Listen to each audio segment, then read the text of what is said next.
ชนทางสถานีวิทยุกระจายเสียงแห่งประเทศไทยจังหวัดเชียงใหม่ FM 93.25 เมกะเฮิรตซ์ทุกวันจันทร์ถึงวันศุกร์ 16:10 น.ถึง 17:00 น.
สวัสดีค่ะคุณผู้ฟังค่ะยินดีต้อนรับคุณผู้ฟังทุกท่านนะคะ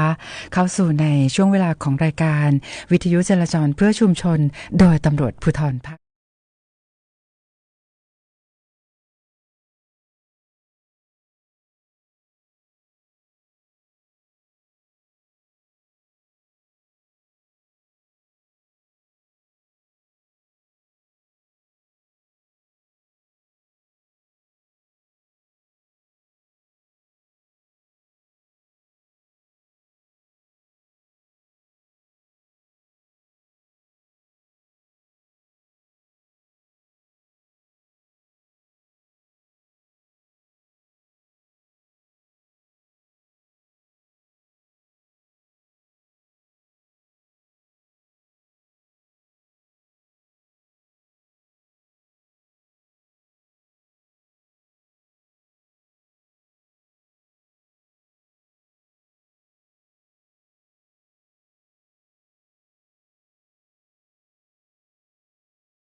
เราก็มีข้อมูลนะคะดีๆมาฝากคุณผู้ฟังหลายเรื่องเลยนะคะอย่างเช่นตอนนี้เนี่ยนะคะก็เชื่อว่าอาจจะมีคุณผู้ฟังพี่น้องประชาชนนะคะที่เป็นผู้เสียหายนะคะในคดีที่กำลังโด่งดังอยู่ในขณะนี้นะคะเกี่ยวกับในเรื่องของ The Icon Group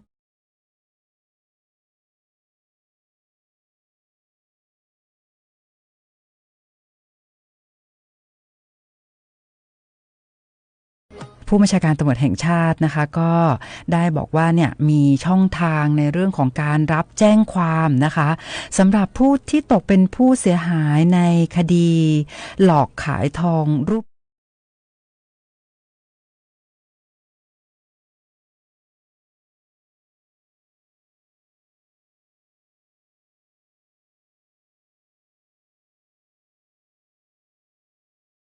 ซึ่งทางสำนักงานตำรวจแห่งชาตินะคะก็เปิด3ช่องทางในเรื่องของการรับแจ้งความนะคะซึ่งพี่น้องประชาชนที่ตกเป็นผู้เสียหายในคดีดังกล่าวนะคะท่านสามารถที่จะนำหลักฐานเนี่ยเข้าแจ้งความนะคะไม่ว่าจะเป็นในช่องทางแรกนะคะก็คือการแจ้งด้วยตนเองค่ะการแจ้งด้วยตนเองนะคะก็ทางสำนักงานตำรวจแห่งชาตินะคะก็เปิดรับแจ้งความที่ศูนย์รับเรื่องร้องเรียนนะคะที่บก.ปคบ.นะคะซึ่งตั้งอยู่ที่ชั้น2ของอาคารประชา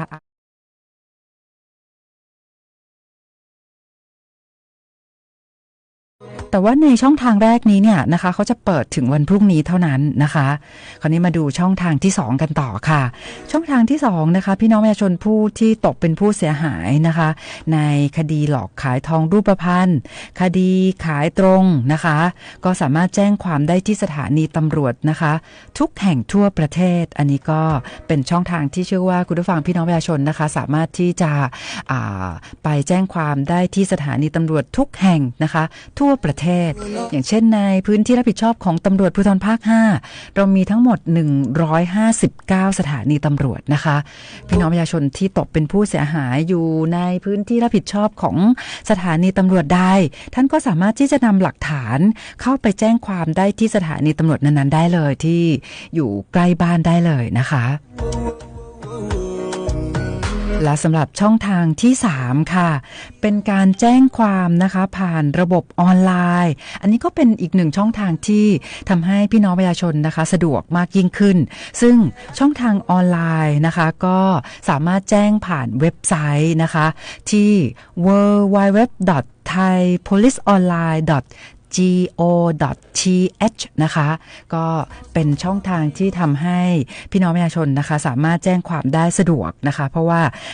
การแจ้งผ่านออนไลน์เนี่ยผ่านเว็บไซต์นะคะ www.thaipoliceonline.go.th เนี่ยก็สามารถแจ้งได้ตลอดเวลา24ชั่วโมงนะคะก็ที่สถานีตำรวจก็เช่นกันนะคะพี่น้องประชาชนสามารถไปแจ้งความได้ตลอดเวลา24ชั่วโมงเช่น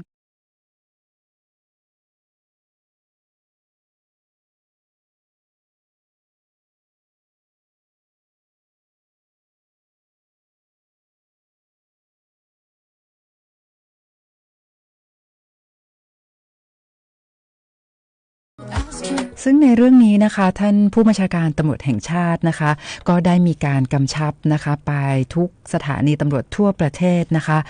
สำหรับในเรื่องของคดีที่พี่น้องประชาชนตกเป็นผู้เสียหายเป็นจำนวนมากนะคะไม่ว่าจะเป็นในเรื่องของการหลอกขายทองรูปพรรณปลอมนะคะหรือว่าจะเป็นในเรื่องของคดีการขายตรงนะคะซึ่งตอนนี้เนี่ยนะคะก็ทางสำนักงานตำรวจแห่งชาติเองนะคะก็ได้มีการดำเนินการในเรื่องของการรวบรวมหลักฐานทุกมิตินะคะมีการประสานงานกับปปง.ตรวจสอบทรัพย์สินความคืบหน้านะคะซึ่งในข้อมูลของวันที่13ตุลาคม2567ที่ผ่านมาเนี่ยก็พบว่าตอนนี้นะคะผู้เสียหาย630รายนะคะเกี่ยวกับในเรื่องของคดีThe Icon กรุ๊ปเนี่ยนะคะแล้วก็ความเสียหายเนี่ยนะคะมากกว่า228ล้านบาทนะคะซึ่งตอนนี้เนี่ยก็มีการเตรียมตรวจค้นบริษัทหาหลักฐานเพิ่มเติมนะคะซึ่งผู้เสียหายนะคะซึ่งอยู่ทั่วประเทศเนี่ยก็สามารถแจ้งความนะคะที่สถานีตำรวจใกล้บ้านหรือว่าจะแจ้งความออนไลน์นะคะในช่องทาง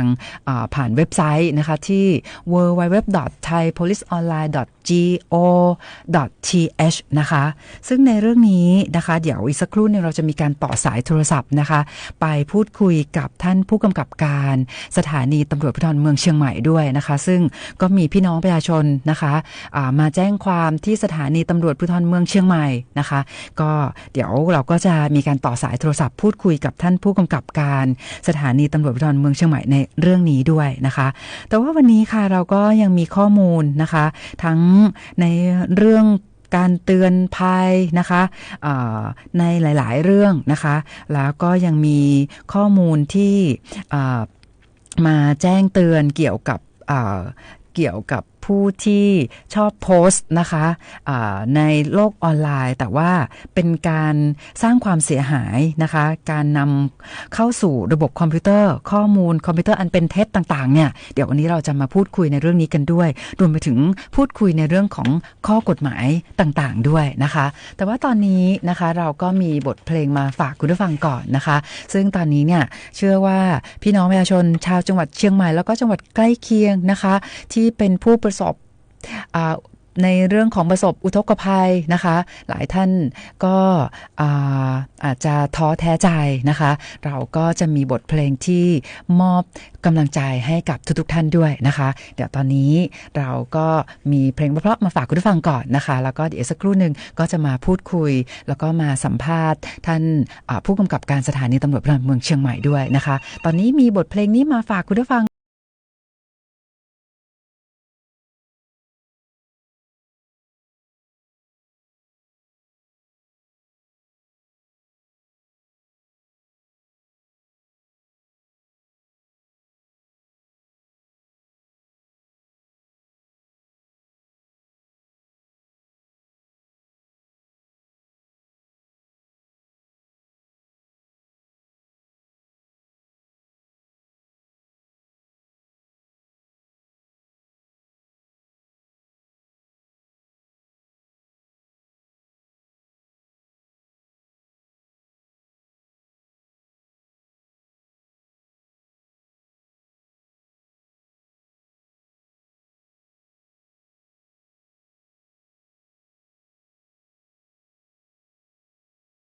จากว่าตอนนี้นะคะท่าน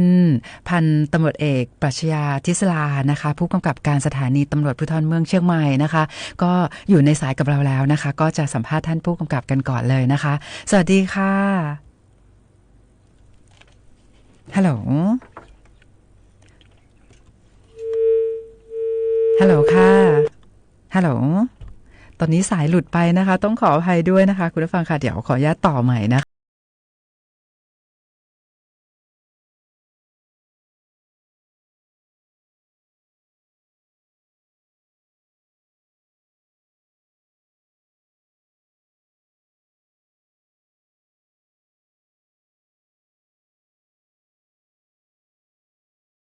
ค่ะท่านผู้กำกับการสถานีตำรวจภูธรเมืองเชียงใหม่นะคะก็อยู่ในสายกับเราแล้วสวัสดีค่ะครับสวัสดีครับได้ยินไหมครับค่ะได้ยินค่ะเมื่อสักครู่ต้องขออภัยด้วยนะคะก็มีคำผิดพลาดทางเทคนิคนิดนึงนะคะตอนนี้ค่ะท่านผู้กำกับการสถานีตำรวจภูธรเมืองเชียงใหม่นะคะพันตำรวจเอกปรัชญาทิศลานะคะซึ่งตอนนี้เนี่ยพูดคุยกันถึงในเรื่องของประเด็นเกี่ยวกับกรณีมีผู้เสียหายนะคะมาแจ้งความร้องทุกข์นะคะซึ่งทางสำนักงานตำรวจแห่งชาติเนี่ยโดยท่านผู้บัญชาการตำรวจแห่งชาตินะคะก็ได้บอกช่องทางให้กับพี่น้องประชาชนที่ตกเป็นผู้เสียหายทั้งในคดีหลอกขายทองรูปพรรณนะคะแล้วก็ในคดีของการขายตรงของ The Icon Group เนี่ยนะคะก็ทราบว่าตอนนี้มีพี่น้องประชาชนผู้เสียหายมาแจ้งความที่สถานีตำรวจภูธรเมืองเชียงใหม่ด้วยอยากให้ท่านผู้กำกับการพูดคุยในเรื่องนี้ด้วยค่ะครับก็สวัสดีพ่อแม่พี่น้องประชาชนที่ฟังอยู่ในทางวิทยุทุกท่านนะครับก็สำหรับเรื่องของการเข้ามาแจ้งความนะครับ ในเรื่องของมีผู้เสียหายนะครับที่เกิดจากการไปร่วมลงทุนกับบริษัทดีไอคอนนะครับก็ตอนนี้เข้ามาแจ้งความในพื้นที่ของสพ.เมืองเชียงใหม่เนี่ยประมาณ10 กว่ารายนะครับค่าเสียหายก็ร่วม3 ล้านกว่าบาทนะครับแล้วอีกส่วนหนึ่งในส่วนภาพรวมของจังหวัดเชียงใหม่เรานะครับตอนนี้น่าจะเลย50 ล้านไปแล้วนะครับค่าเสียหายร่วมประมาณ10 กว่าล้านนะครับโดยเบื้องต้นนะครับที่เป็นข้อมูลทุกเบื้องต้นนะครับ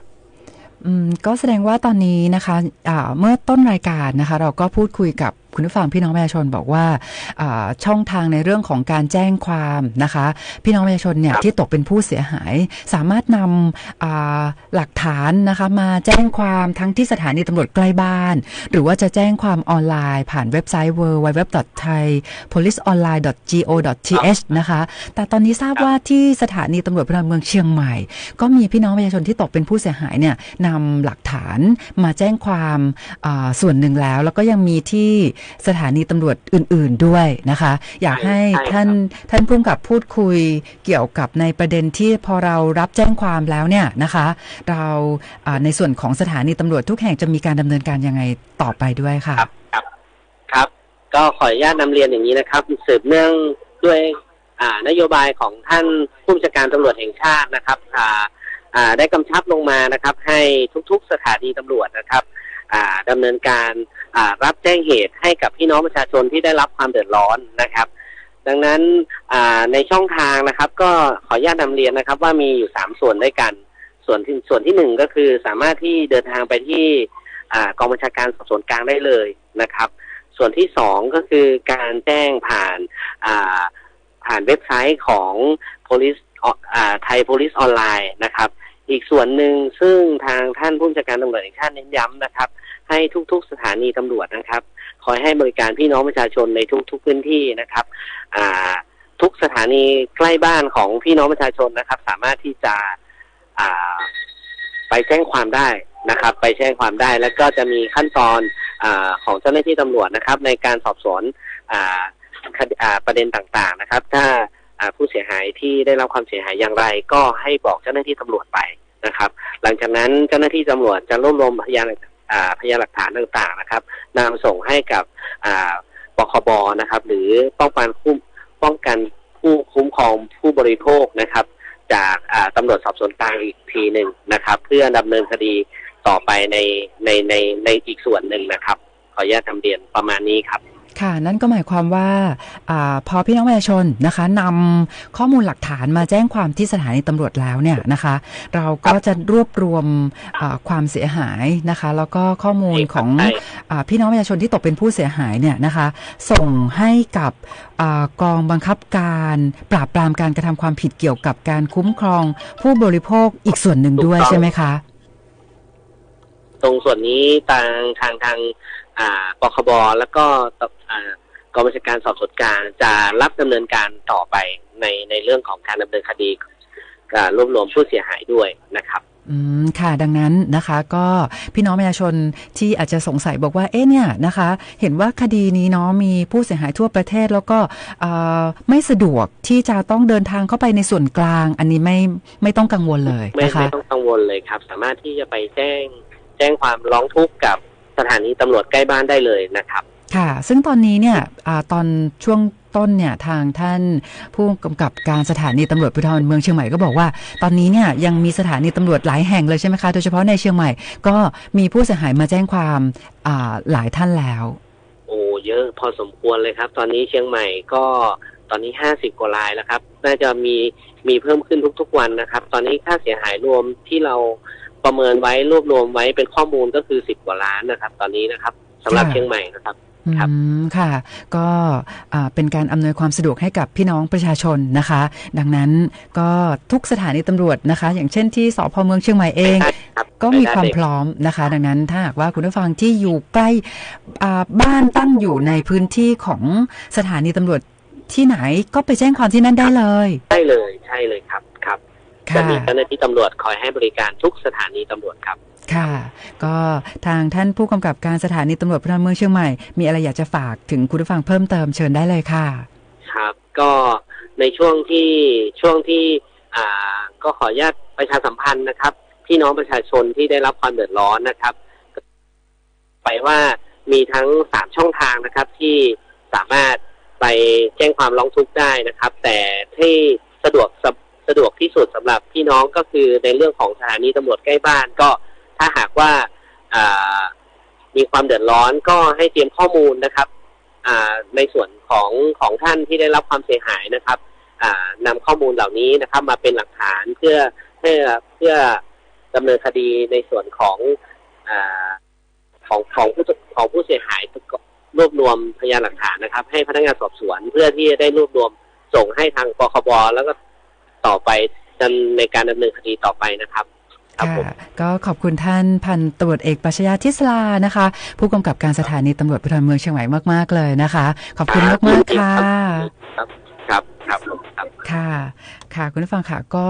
เป็นคดีนะคะที่อยู่ในความสนใจของพี่น้องประชาชนทั่วประเทศแล้วก็มีผู้เสียหายอยู่ทั่วประเทศเช่นกันนะคะแต่ผู้ที่ตกเป็นผู้เสียหายนะคะทางสำนักงานตำรวจแห่งชาติแล้วก็ตำรวจภูธรภาค5นะคะก็อำนวยความสะดวกให้กับทุกท่านอยู่บ้านท่านตั้งอยู่ใกล้กับสถานีตำรวจแห่งไหนนะคะท่านก็สามารถนำหลักฐานนะคะไปแจ้งความได้ที่สถานีตำรวจนั้นๆได้เลยนะคะหรือท่านไหนนะคะอยากจะแจ้งความผ่านเว็บไซต์นะคะก็สามารถทำได้เช่นกันนะคะไม่ต้องเดินทางมาที่สถานีตำรวจก็ได้นะคะสามารถเข้าไปที่เว็บไซต์นะคะ www.thaipoliceonline.go.th นะคะก็แจ้งความผ่านเว็บไซต์ได้เลยนะคะเอาละค่ะคุณผู้ฟังค่ะเดี๋ยวอีกสักครู่หนึ่งนะคะเราก็จะมีการสัมภาษณ์สวัสดิ์ศักดานะคะเกี่ยวกับในเรื่องของรายงานสภาพการจราจรด้วยนะคะแต่ว่าตอนนี้นะคะก็มีคุณผู้ฟังนะคะโทรศัพท์เข้ามาขอเพลงด้วยนะคะเดี๋ยวเราก็จะทยอยเปิดเพลงให้ด้วยนะคะตอนนี้ก็มีบทเพลงมาฝากคุณผู้ฟังก่อนนะคะมาฟังเพลงเพราะๆกันต่อกันก่อนดีกว่าค่ะ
นะคะพูดถึงสำนักงานตำรวจแห่งชาติวันนี้นะคะก็ได้มีการจัดทำแผ่นประชาสัมพันธ์นะคะเตือนค่ะเกี่ยวกับในเรื่องของการโพสต์นะคะเอาสนุกนะคะหวังป่วนเมืองนะคะต้องบอกว่าการที่เราไปโพสต์นะคะแล้วก็ไปเกิดในเรื่องของการสร้างความตื่นตระหนกเนี่ยนะคะก็มีโทษหนักนะจำคุก5 ปีนะคะปรับถึง 100,000 บาทด้วยนะคะซึ่งในเรื่องนี้นะคะท่านรองโฆษกสำนักงานตำรวจแห่งชาตินะคะก็ได้จัดทำแผ่นประชาสัมพันธ์นะคะมีการแจ้งเตือนนะคะพี่น้องประชาชนกรณีท่านพลตำรวจเอกกิตติรัตน์พันเพชรนะคะผู้บัญชาการตำรวจแห่งชาติได้มีความห่วงใยพี่น้องประชาชนที่อาจจะได้รับความเสียหายจากอาชญากรรมในทุกรูปแบบนะคะรวมทั้งการสร้างความตื่นตระหนกให้กับพี่น้องประชาชนก่อให้เกิดความเดือดร้อนนะคะก็อาจจะเข้าข่ายในเรื่องของการทำผิดกฎหมายด้วยนะคะดังนั้นถ้าหากว่ามีผู้ที่อาจจะเป็นในเรื่องของการนึกสนุกเนาะแล้วก็ไปโพสต์อย่างเช่นกรณีเมื่อวันที่13 ตุลาคมที่ผ่านมาค่ะมีผู้โพสต์ข้อความนะคะในกลุ่มFacebook นะคะบอกว่าเนี่ยจะมีการก่อเหตุรุนแรงด้วยอาวุธปืนในห้างสรรพสินค้าอะไรแบบเนี้ยนะคะก็ปรากฏว่าเกิดความตื่นตระหนกในหมู่พี่น้องประชาชนค่ะทางเจ้าหน้าที่ตำรวจเนี่ยนะคะก็จับกุมตัวผู้ที่ไปโพสต์ข้อความดังกล่าวที่สร้างความตื่นตระหนกนะคะซึ่งในเรื่องดังกล่าวเนี่ยนะคะก็เป็นการทำผิดกฎหมายด้วยนะคะเพราะว่าทำให้เกิดความตื่นตระหนกนะคะแล้วก็เข้าข่ายการทำความผิดตามพรบว่าด้วยการกระทำความผิดเกี่ยวกับคอมพิวเตอร์นะคะก็มีโทษนะคะจำคุกไม่เกิน5 ปีปรับไม่เกิน 100,000 บาทหรือทั้งจำทั้งปรับด้วยดังนั้นก็ต้องมาแจ้งเตือนกันนะคะว่าถ้าไปโพสต์อะไรที่เป็นเข้าข่ายการผิดกฎหมายเนี่ยนะคะแล้วก็ทำให้เกิดความตื่นตระหนกนะคะอันนี้มีโทษสูงด้วยนะทั้งจำคุกแล้วก็เปรียบเทียบปรับด้วยนะคะแล้วก็ถ้าหากว่าคุณผู้ฟังพี่น้องประชาชนนะคะไปพบเห็นการโพสต์ข้อความในลักษณะข่มขู่นะคะจะก่อเหตุความรุนแรงในที่สาธารณะนะคะหรือว่าในสถานที่ที่มีประชาชนอยู่เป็นจำนวนมากเนี่ยนะคะก็ต้องบอกว่าอยากให้ช่วยแจ้งเบาะแสให้กับทางเจ้าหน้าที่ตำรวจทราบนะคะไม่ว่าจะเป็นช่องทางผ่านสายด่วน191นะคะหรือว่าจะเป็นสายด่วนของสำนักงานตำรวจแห่งชาติที่หมายเลข1599ได้ตลอดเวลา24 ชั่วโมงค่ะแต่ว่าตอนนี้นะคะเราจะไปพูดคุยกับท่านสารวัตรศักดากันต่อนะคะว่าวันนี้เนี่ยวันพุธนะคะที่16 ตุลาคม 2567เวลาแบบนี้เลยนะคะในเรื่องของสภาพการจราจรวันนี้เป็นยังไงบ้างซึ่งตอนนี้ท่านสารวัตรศักดาก็อยู่ในสายกับเราแล้วสวัสดีค่ะสวัสดีครับสวัสดีพี่ต้อมสวัสดีคุณผู้ฟังครับค่ะสวัสดีครับเป็นยังไงบ้างในเรื่องของสภาพการจราจรวันนี้ค่ะก็สภาพการจราจรวันนี้ในหลายช่วงในหลายถนนนะครับมีเรื่องของการฟื้นฟูเนาะอย่างที่เราได้คุยกันไปแล้วนะครับมีหลายจุดเลยพอสมควรนะครับไม่ว่าจะเป็นตรงแถวค่ายกวิระนะครับจุดที่เชื่อมต่อถนนทางสันปะคอยนะครับแยกที่ตั้งแต่สะพานนครพิงค์ไปจนถึงแยกศาลเด็กนะครับแล้วก็จุดเชื่อมโยงอื่นๆในถนนเจริญประเทศนะครับเพราะว่าหน่วยงานต่างๆก็พยายามเร่งในเรื่องของการทำความสะอาดแล้วก็เก็บขยะนะครับผมไล่เรียงเรื่องของสภาพการจราจรก่อนนะครับตอนนี้ 16:40 น.บางท่านอาจจะอยู่ในเรื่องของระหว่างการเดินทางนะครับไปดูที่จุดแรกนะครับไปดูที่บริเวณถนนคันคลองกันก่อนนะครับถนนคันคลองเองบริเวณแยกเชียงใหม่คูคำรถก็เริ่มมีปริมาณมากนะครับรถเริ่มมีปริมาณมากในการใช้เส้นทางขยับต่อมาที่บริเวณแยกรินคำครับแยกรินคำตอนนี้เท่าที่เห็นฝั่งที่มาจากถนนห้วยแก้วฝั่งขาขึ้นตอนนี้ท้ายแถวยาวนะครับท้ายแถวยันอยู่บริเวณแก่งหัวลินเลยนะครับแต่พอมาถึงแก่งหัวลินมาถึงฟ้าธานีเลยฟ้าธานีไปรถเคลื่อนได้นะครับเพราะฉะนั้นตรงจุดนี้มีปริมาณรถค่อนข้างมากในฝั่งขาขึ้นในฝั่งขาที่มาจากรินคำที่จะเลี้ยวขวาบริเวณฟ้าธานีไปสิริมังคลาจารย์ก็มีรถนะครับในฝั่งนี้เคลื่อนได้แต่ในอีกฝั่งหนึ่งมีปริมาณมากจากเชียงใหม่ภูคามารินคำก็มีชะลอตัวนะครับในฝั่ง7 ยอดมารถพอเคลื่อนได้นะครับไม่ได้สะดุดหยุดนิ่งจนไม่สามารถขยับได้นะครับจุดต่อมาไปดูที่บริเวณแยกขวงสิงครับขวงสิงตอนนี้ถ้าถามว่าวันนี้กับเมื่อวานผมว่าวันนี้ค่อนข้างดีกว่านะครับในช่วงเวลาเดียวกันนะครับรถที่เติมเข้ามาในท้ายแถวไม่ถึงแยกกองกำลังผาเมือง นะครับแล้วก็ไม่ได้มีชะลอตัวจนรถไม่สามารถเคลื่อนได้แต่จะมีรถมากหน่อยในฝั่งที่ผ่านจากทางแยกหมื่นด้ามพระโคตผ่านราชภัฏเชียงใหม่มาแยกของสิงห์ในฝั่งนี้จะมีปริมาณรถค่อนข้างมากส่วนด้านอื่นเขาเคลื่อนได้นะครับจุดต่อมาทุกทีเนี่ยผมจะเล่าบริเวณถนนเจริญราษฎร์ด้วยนะครับแต่ช่วงเนี้ยโรงเรียนมันยังปิดอยู่นะครับก็ปริมาณรถที่ใช้เส้นทางก็อาจจะไม่มากเท่าไหร่นะครับไปดูกันที่แยกฟ้าห้ามนะครับแยกฟ้าห้ามเองต้องบอกแบบนี้จากหัวสลีมาที่ฟ้าห้ามเนี่ยช่องทางด้านซ้ายนะครับมีการปิดกั้นแบรีเออร์อยู่นะครับถ้าจำไม่ผิดน่าจะเป็นงานของประปานะครับเขาน่าจะขุดซ่อมอะไรสักอย่างก็เลยทำให้รถที่ไปถึงแล้วจะเลี้ยวซ้ายบริเวณฟ้าห้ามไปทางรวมโชคเนี่ยอาจจะชะลอตัวหน่อยแต่ก็เคลื่อนได้นะครับแต่ก็เคลื่อนได้อีกฝั่งหนึ่งที่มากก็คือจากศาลเด็กมาฟ้าห้ามนะครับตรงซอยที่ตัดกันออกมาตรงข้ามฮอปอินก่อนถึงปั๊มปตท.ก็คือถนนตัดวง ขออภัยครับถนนตัดวงตรงนั้นก็มีรถมาตัดกระแสพอสมควรเหมือนกันนะครับแต่ก็ยังพอเคลื่อนได้นะครับขยับไปที่รวมโชคนะครับรวมโชคในถนนเชียงใหม่พร้าวเส้นเดียวกันนี่แหละนะครับรวมโชคในฝั่งขาออกเองเนี่ยก็ยังมีปริมาณรถค่อนข้างมากนะครับชะลอตัวพอสมควรนะครับเดี๋ยวจะได้ให้เจ้าหน้าที่ในจุดดังกล่าวได้เร่งระบายการจราจรให้นะครับจากฝั่งแม่คาวมารวมโชคถามว่ารถเยอะไหมเริ่มเยอะแล้วนะครับแล้วก็เริ่มมีชะลอตัวละในฝั่งนี้ในจุดวงแหวนรอบ2นะครับในจุดวงแหวนรอบ2ที่เชื่อมจากแม่คาวมาเพราะฉะนั้นก็ดูในเรื่องของเส้นทางการจราจรด้วยนะครับขยับต่อมาที่ถนนเชียงใหม่ดอยสะเก็ดครับเชียงใหม่ดอยสะเก็ดเองก็ตั้งแต่แม่กวงเข้ามาไม่มีปัญหานะครับในจุดที่มาจนถึงตลาด3แยกรถเคลื่อนได้แต่ฝั่งที่มาจากม.พายัพด้านหลังนะครับที่จากบวกโคกมาแม่คาวเนี่ยอันนี้มีปริมาณรถใช้เส้นทางค่อนข้างมากและรู้สึกว่าชะลอตัวมากกว่าจุดอื่นๆเลยนะครับชะลอตัวมากกว่าจุดอื่นๆเลยตรงนี้เป็นพื้นที่ของสภ.สันทรายนะครับเป็นแยกแม่คาวที่จะประสานเจ้าหน้าที่ให้ดึงในฝั่งนี้ให้หน่อยนะครับเพราะว่าจะได้เร่งระบายการจราจรให้กับพี่น้องประชาชน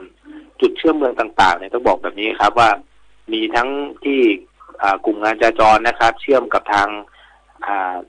แม่ริมนะครับเชื่อมกับทางดอยสะเก็ดเชื่อมกับทางสารพีเชื่อมกับทางสันทรายนะครับเป็นจุดเชื่อมเมืองต่างๆก็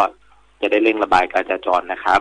จุดต่อมาบริเวณแยกศาลเด็กแยกศาลเด็กฝั่งขาเข้าก็ไม่มีปัญหาอะไรมากนะครับแต่ตอนนี้เป็นในฝั่งขาออกที่มีรถชะลอตัวตั้งแต่หน้าโรงเรียนดารานะครับผ่านแยกทุ่งโฮเทลด้านทิศเหนือแล้วก็ไปจนถึงแยกศาลเด็กในฝั่งขาออกมีปริมาณรถค่อนข้างมากในจุดนี้นะครับส่วนด้านในเองเนี่ยหน้าโรงเรียนปริ้นเองอะไรตอนนี้ไม่ได้มีปัญหาการจราจรแล้วนะครับขยับมาดูที่ถนนสายวัฒนธรรมเจริญเมืองก็คือเส้นเชื่อมต่อกับแยกบวกโคกพื้นที่สันกำแพงนะครับในฝั่งขาเข้าเองเนี่ยไม่มีรถแล้วนะครับรถเคลื่อนได้ปกติทั้งหมดนะครับมาจนถึงแยกหนองประทีปเองที่แยกก็เคลื่อนได้นะครับในถนนเจริญเมืองเองก็เคลื่อนได้เกือบทั้งหมดแล้วนะครับเคลื่อนได้ทั้งหมดแล้วเรื่องของขยะต่างๆเนี่ยผมเมื่อวานนี้นั่งดูสัมภาษณ์ของทางอบจ.นะครับเขาแจ้งเรื่องของการเก็บขยะเนี่ยเขาบอกว่าเรื่องของการเก็บขยะและทำความสะอาดเมืองเนี่ยเขาก็ไม่ใช่ดูเฉพาะในเขตที่จะเป็นเศรษฐกิจอย่างเดียวนะตรงไหนที่เป็นความเดือดร้อนของพี่น้องประชาชนเนี่ยก็จะเข้าไปดำเนินการฉีดล้างแล้วก็เก็บขยะซึ่งวันนี้ก็มี3แผนนะครับมีทั้งของแขวงการทางนะครับมีทั้งของอบจ.และมีทั้งของเทศบาลนครเชียงใหม่ซึ่งก็พยายามเร่งช่วยกันนะครับแบ่งงานแบ่งหน้าที่กันใครไปทำตรงไหนเพราะฉะนั้นพี่น้องประชาชนที่เดินทางอยู่ในเส้นทางต่างๆทำไมเขาฉีดล้างถนนทุกเส้นทางเลยนะครับก็จึงแจ้งว่ามันมีความจำเป็นจะต้องเคลียร์ทุกอย่างให้เรียบร้อยให้เชียงใหม่กลับมาใช้คำว่าอะไรดีกลับมามีชีวิตชีวาอีกครั้งเพื่อรอต้อนรับนักท่องเที่ยวนะครับตอนนี้ถนนเจริญเมืองเคลื่อนได้นะครับแต่ในจุดที่ถนนไปรษณีย์ก็หมายความว่าจากหน้าที่ทำการจราจรมานะครับไม่มีปัญหาจะมีรถที่ชะลอตัวอยู่บริเวณทางข้ามที่จะมาทางสะพานนวรัตน์ฝั่งตะวันออกนะครับอันนี้เป็นสิ่งที่แจ้งเป็นข้อมูลให้กับพี่น้องประชาชนนะครับผมมาที่บริเวณถนนมหิดลกันหน่อยนะครับมหิดลเองตอนนี้ในฝั่งขาเข้ารถยังค่อนข้างมากครับชะลอตัวอยู่บริเวณหน้าโรงเรียนวารีเมื่อชะลอตัวหน้าโรงเรียนวารีเนี่ยก็เลยทำให้ด้านหลังเนี่ยมันก็ชะลอตัวนะครับจนท้ายแถวตอนนี้อยู่บริเวณทางขึ้นต่างระดับดอนจันทร์นะครับส่วนฝั่งขาออกไม่มีปัญหานะครับฝั่งขาออกยังเคลื่อนได้ปกติทั้งหมด เท่าที่เห็นเนี่ยรู้สึกตอนนี้โรงเรียนที่มีเปิดแล้วนะครับน่าจะมีโรงเรียนวารีแล้วก็มีโรงเรียนสาธิตมหาวิทยาลัยเชียงใหม่สาธิตมช.นะครับส่วนโรงเรียนอื่นๆส่วนใหญ่เท่าที่ผมรู้ข้อมูลก็น่าจะเปิดวันที่21แล้วก็บางที่มีเปิด24แล้วก็บางที่มีเปิด1พฤศจิกายนก็มีนะครับเดี๋ยวผมก็จะส่งต่อข้อมูลให้กับพี่น้องประชาชนนะครับเพราะฉะนั้นตอนนี้ในมหิดลเองนะครับในฝั่งขาเข้าต่างระดับดอนจันทร์ต่างระดับรถไฟมาถึงหน้าโรงเรียนวารียังมีปริมาณรถมากตัดเข้ามาดูบริเวณแยกหนองหอยหน่อยครับแยกหนองหอยเองที่ไปทาง89พลาซ่านะครับแล้วก็ที่ไปทางตลาดหนองหอยเนี่ยรถเริ่มชะลอตัวนะครับในฝั่งที่จากตรงออกจากตลาดหนองหอยมาผ่านแยกหนองหอยไปทาง89พลาซ่านะครับมีปริมาณรถค่อนข้างมากในจุดนี้นะครับเดี๋ยวให้เจ้าหน้าที่ได้เร่งระบายการจราจรให้นะครับจุดสะพานภาค5เองวันนี้ไม่มีปัญหานะครับรถเคลื่อนได้ทั้งหมดนะครับจุดแยกสนามบินกับแยกวงแหวน108เชียงใหม่ฮอดเข้ามามีปริมาณรถในฝั่งขาเข้ายังค่อนข้างมากอยู่นะเวลานี้นะครับแต่ในฝั่งที่ออกจากทิพเนตรเองไม่มีปัญหานะครับรถเคลื่อนได้มีชะลอตัวบ้างแต่ก็ไม่ได้สะสมยาวจนเกินไปแยกวงแหวนเคลื่อนได้นะครับอีกจุดหนึ่งที่เล่าให้ฟังก็คือในคูเมืองละนะครับหน้าโรงเรียนวัฒโนยังนะเพราะว่ายังไม่ได้มีเปิดการเรียนการสอนนะครับแต่ตรงจุดที่จากหน้าโรงพยาบาลสวนกรุงนะครับที่จะเลี้ยวขวาถนนช่างหล่อเลี้ยวขวาบริเวณแจ่งกรุงเมืองเข้าบุญเรืองฤทธิ์เนี่ยตรงมุมตรงนั้นเนี่ยมีการติดตั้งบ่อพักสายไฟนะครับมีการติดตั้งบ่อพักสายไฟซึ่งผมได้กำชับไปแล้วนะครับเรื่องของการวางแนวแบรีเออร์แล้วก็การวางกลวยยางต่างๆขอให้ชิดขอบและเกิดความปลอดภัยกับพี่น้องประชาชนและรถก็สามารถเคลื่อนได้ในมันคงเคลื่อนไม่ได้สะดวกทั้งหมดนะครับแต่ก็ขอให้เคลื่อนได้อย่างต่อเนื่องก็แจ้งกำชับไปแล้วนะครับจุดต่อมาจุดสุดท้ายขอดูอีกนิดนึงคือบริเวณหน้าโรงพยาบาลมหาราชนะครับหนาแน่นทั้งสองฝั่งเลยหมายความว่าจากประตูสวนดอกนะครับเข้าถนนสุเทพไปผ่านโรงพยาบาลมหาราชไปจนถึงแยกสิริมังคลาจารย์นะครับไปจนถึงแยกสาธารณสุขนะครับมีปริมาณรถค่อนข้างมากในการใช้เส้นทางเช่นเดียวกับในฝั่งที่ผ่านจากหน้าวัดสวนดอกมานะครับมาทางสิริมังคลาจารย์ก็มีปริมาณรถมากแต่จากสิริมังคลาจารย์มาที่ประตูสวนดอกตอนนี้รถเคลื่อนได้นะครับอันนี้คือภาพรวมทั้งหมดที่เล่าให้ฟังในเรื่องของการจราจรในช่วงเย็นวันพุธวันนี้นะครับตอนนี้ 16:53 นาทีบางท่านก็อาจจะยังอยู่ในระหว่างการเดินทางอยู่นะครับบางท่านก็อาจจะขยับตัวเร็วหน่อยนะครับภารกิจไม่มีแล้วก็อาจจะถึงบ้านเรียบร้อยยังไงก็ส่งต่อข้อมูลให้กับพี่น้องประชาชนเพื่อให้เกิดประโยชน์ในการใช้เส้นทางและในการเดินทางครับค่ะสวัสดีค่ะวันพรุ่งนี้นะคะก็ยังคงมีการทำบิ๊กคลีนนิ่งนะคะที่ถนนมหิดลด้วยนะคะก็ตั้งแต่9:30 น.นะคะค่ะถึงบ่าย 3:30 น.วันพรุ่งนี้นะคะก็ยังมีการทำบิ๊กคลีนนิ่งเดย์ก็จริงๆแล้วเนี่ยไม่เพียงแค่บนถนนมหิดลนะคะยังมีถนนหลายสายนะคะทั้งหน่วยงานภาครัฐภาคเอกชนนะคะร่วมด้วยช่วยกันทำความสะอาดล้างถนนดังนั้นในเรื่องของการจราจรในช่วงนี้ถ้าหากว่ารถชะลอตัวนิดนึงก็อยากให้คุณผู้ฟังที่ขับรถนะคะได้ทราบเขาคงจะมีการทำในเรื่องของ Big Cleaning นะคะก็วางแผนการเดินทางนิดนึงแต่ในเรื่องของฝุ่นช่วงนี้ก็ยังอยากจะให้ทุกท่านนะคะป้องกันตนเองนะคะด้วยการสวมหน้ากากอนามัยด้วยนะคะใช่ครับก็เพิ่มเติมอีกอันนึงก็แล้วกันนะครับมีคือช่วงนี้เป็นงานปริญญาบัตรของมหาวิทยาลัยราชภัฏภาคเหนือนะครับวันนี้เป็นวันแรกนะครับวันที่16แล้วก็วันสุดท้ายก็คือวันที่19นะครับก็ราชภัฏภาคเหนือเนี่ยก็มารับปริญญาบัตรกันที่หอประชุมที่บางกรที่ทางแม่ริมนะครับวิทยาเขตของราชภัฏเชียงใหม่นะครับเพราะฉะนั้นเส้นทางต่างๆในเมืองเองเนี่ยอาจจะมีรถเพิ่มมากขึ้นนะครับแล้วก็จุดที่เดินทางไปยังเส้นโชตนาที่ไปทางแม่ริมออกไปทางด้านนู้นนะครับก็อาจจะมีรถต่างจังหวัดมากขึ้นหน่อยนะครับยังไงก็มีน้ำใจกับเพื่อนร่วมทางนะครับในเรื่องของการเดินทางต่างๆเพราะว่าการเดินทางในพื้นที่ที่ไม่ใช่เส้นทางที่เราถนัดอย่างเงี้ยเขาก็อาจจะไม่สะดวกนะครับเขาก็อาจจะไม่ได้รู้ว่าตรงไหนอาจจะเลี้ยวตรงไหนได้อาจจะแวะตรงไหนได้นะครับเพราะฉะนั้นเราเป็นคนในพื้นที่ยังไงก็ช่วยเรื่องพวกนี้ด้วยนะครับหากได้รับการสอบถามอย่างจราจรเนี่ยก็มีคนโทรเข้ามาสอบถามนะครับเดินทางมารับปริญญาบัตรนะครับของลูกของหลานของอะไรอย่างเงี้ย เราก็บอกเส้นทางแล้วก็อำนวยความสะดวกการจราจรให้เพราะฉะนั้นก็เมื่อเป็นแบบนี้ทุกคนก็คงต้องช่วยกันนะครับเชียงใหม่เดี๋ยวก็กลับมาครับผมว่าเดี๋ยวก็กลับมาเคลียร์ทุกอย่างเรียบร้อยเพราะกิจกรรมวัฒนธรรมประเพณีก็เดี๋ยวรอต่อแถวกันเข้ามาแล้วก่อนที่จะเข้าช่วงไฮซีซั่นเพราะฉะนั้นช่วงนี้ก็คงต้องรีบเร่งกันในเรื่องของการพัฒนาเมืองให้กลับมามีชีวิตชีวานะครับคืนความสุขให้กับทุกคนอีกครั้งนึงครับพี่ต้อมครับค่ะวันนี้ต้องขอบคุณสุวัสดิ์ศักดามากๆเลยนะคะขอบคุณมากๆค่ะครับสวัสดีพี่ต้อมสวัสดีคุณผู้ฟังครับค่ะคุณผู้ฟังคะช่วงสุดท้ายของรายการนะคะเดี๋ยววันพรุ่งนี้เนี่ยคุณผู้ฟังคะพรุ่งนี้นะเป็นวันสำคัญทางพระพุทธศาสนาด้วยพรุ่งนี้เป็นวันออกพรรษาแล้วก็พรุ่งนี้เป็นวันตำรวจด้วยค่ะดังนั้นวันพรุ่งนี้นะคะเราก็จะมีกิจกรรมที่อยากจะให้คุณผู้ฟังร่วมสนุกกับทางรายการพรุ่งนี้เราก็จะกลับมา